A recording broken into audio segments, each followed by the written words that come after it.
محدش يزعل، اوعى تزعل ابدا. انت لعبت، انت وصلت المربع الذهبي. الناس كانت بتقول مصر يا دوب هترجع الدور الاول وراجع، مش كانوا بيقولوا كده الدور الاولاني وقال لك حصلت المجموعه؟ مش قالوا كده علينا؟ طب عملنا ايه؟ وصلنا نلاعب اول منتخب مرشح البطوله، منتخب السنغال. جالنا حظنا كده، هو من الاول عامل قرعه كده، عاملين القرعه كده من الاول، وانتوا ناسيين القرعه بحيث السنغال والمغرب يكونوا في النهائي. القرعه معموله كده من الاول، هو احنا هنروح بعيد ليه؟ هم اللي قال لك الترتيبات كلها مترتبه انه السنغال والمنتخبات اللي معاه عشان يكون النهائي بين السنغال والمغرب. اتقال كده، هو انا اللي قلت؟ هم اللي قالوا. يعني الموضوع مترتب، متخطط، مترتب تعمل ايه في هذه البطوله. يا جماعه خلوا الناس وخلوا الجماهير يعني تحب انه في كره قدم، تحب انه في هذه القاره يبقى في عداله، تحب انه التحكيم في هذه القاره محتاج منظومه اصلاح للتحكيم الافريقي كله، لانه في فساد، في تدخلات لا نراها في اوروبا مثلا.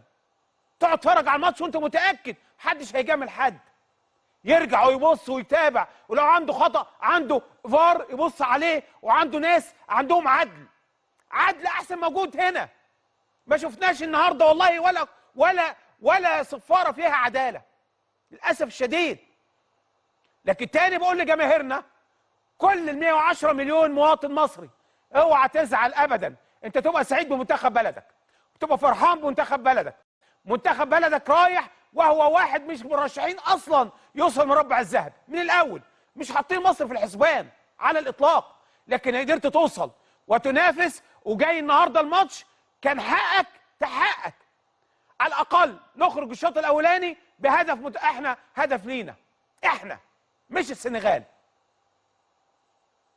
سجلوا هدف الشوط الثاني، يعني وانا بقول كده هدف غير حقيقي وغير صحيح، وهدف كان سرقة المباراة، تم سرقة المباراة، قسطوا على هذه المباراة بمساعدة الحكم، مساعدة التحكيم، سواء حكم الساحة أو الفار. طب انتوا شفتوا كرة اداها كرة لمصر؟ شفتوا على مدار الوقت الماتش؟ طب اللي ضاع 5 دقايق ولا 10 دقايق على الأقل؟ 10 دقايق أقل شيء، 10 دقايق كان لازم يحسبهم، حسب 5. طب فين الباقي؟ ما انت تدي فرصة، يعني اللي ضاع الوقت اللي ضاع لازم تحسبه. ليس هناك عدالة على الإطلاق. أنا بالمناسبة مش زعلان بجد لما شفت الحكم من أول ما اتعين وقال لك الحكم ده هيعمل، قلت خلاص الموضوع اتحسم. قلت يمكن ولو بنسبة 10% إنه يكون حكم عادل، إنه يعني يدينا بس حقنا. قلت كده، لكن اتضح انه ولا تديله 0.25% انه حكم عادل، 100% حكم فاسد وغير عادل وغير منصف.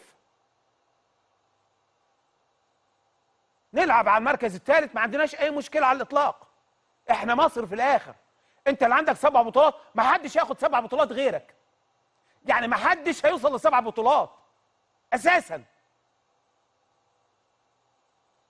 سواء اللي جاي او اللي بقى كله. انت 7، فانت ملك افريقيا، شاء من شاء وابى من ابى. ما تزعلوش والله، ما تزعلوا ابدا. كان نفسنا يبقى الماتش مشدود من الاول، في ضغط من الاول. بقول حضراتكم من الاول في ضغوط علينا، على اولادنا وعلى رجالتنا وعلى لعبتنا. شوفوا محمد صلاح تعاملوا معاه ازاي، ضغط رهيب على صلاح، 3 4 بيكسروا في صلاح، بيضربوا في صلاح. انا حمدت ربنا انه ما فيش حد فيهم متعور النهارده اصابات، لانه شوف مرموش اتضرب كم مره، امام عاشور اتبهدل قبل ما يخرج، ياسر ابراهيم اتضرب ضرب موت، حسام عبد المجيد اتضرب ضرب موت. ما فيش حد نجا من منتخب السنغال من الضرب، منتخبنا كله اتضرب امام وبمساعده الحكم. الحكم ده على الاقل السنغال يطرد منها لاعب، على الاقل طرد، وعلى الاقل لنا ضربه جزاء. يعني تخيلوا كل ده لو حصل الماتش يتغير، لكن لا، مش مكتوبه، مش مكتوب لك انت ما تروحش النهائي. بتابع كنت بعض المعلقين الرياضيين والنقاد من بعض الدول قال لك لا احنا مش عايزين مصر توصل. وانا بقول رجاله، احنا في المربع الذهبي كنا نتمنى نصعد للماتش النهائي، ولكن تم باجراءات اقصائيه واضحه لا لبس فيها ان مصر لا تصعد للنهائي. هذا قولا واحدا، اللي يزعل يزعل يتفلق. احنا هنا بنتكلم على كرة قدم، كرة قدم مش سياسة. المنافسة لازم تكون شريفة. انت بتخطط بترتب لمين والايه ولاي شيء. احنا بنتكلم على كرة قدم. هات حكم متميز، حكم محترم، حكم انا عايز العدالة بس، مش عايزه يديني حاجة مش بتاعتي، انا عايز العدل فقط الماتش. لم نرى العدل في هذه المباراة.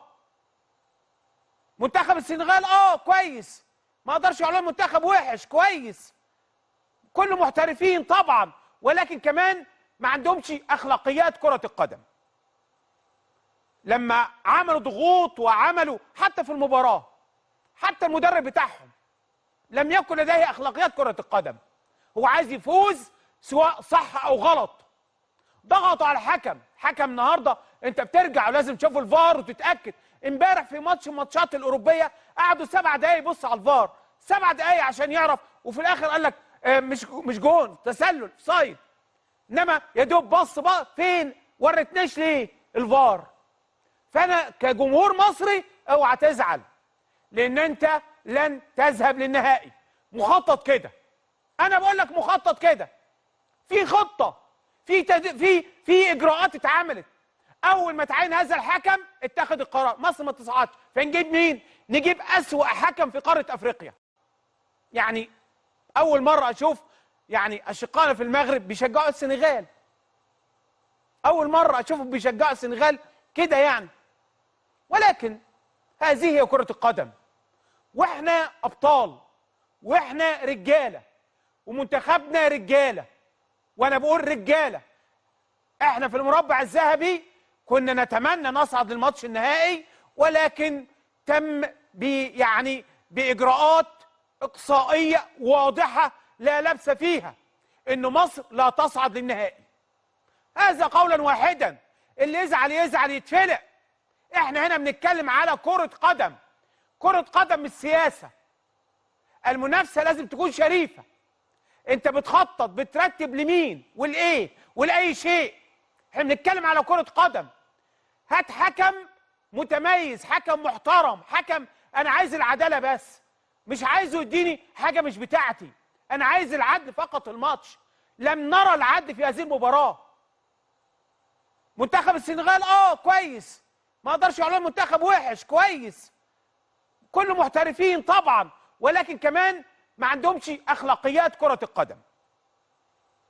لما عملوا ضغوط وعملوا حتى في المباراة، حتى المدرب بتاعهم لم يكن لديه اخلاقيات كرة القدم. هو عايز يفوز سواء صح او غلط. ضغطوا على الحكم. حكم النهارده انت بترجع ولازم تشوف الفار وتتاكد. امبارح في ماتش من الماتشات الاوروبيه قعدوا 7 دقايق يبص على الفار، 7 دقايق عشان يعرف، وفي الاخر قال لك مش جون، تسلل سايد. انما يا دوب بص بقى فين، ورتناش ليه الفار. فانا كجمهور مصري اوعى تزعل، لان انت لن تذهب للنهائي. مخطط كده، انا بقول لك مخطط كده، في خطه، في اجراءات اتعملت. اول ما تعين هذا الحكم اتخذ القرار مصر ما تصعدش، فنجيب مين؟ نجيب اسوأ حكم في قاره افريقيا. اسوأ حكم، الف ب تحكيم غير موجود عنده. انحياز للسنغال من اول الماتش، من اول كوره، لما بيدي حسام مع عبد المجيد انذار بعد 3 دقائق، انت خلاص بتخرج اهم مدافع عندك بره الكوره، بره الماتش، انه ما يقدرش يلعب لعبه الطبيعي. يبقى هنا بدأ يحجم منتخب مصر من اول 3 دقائق.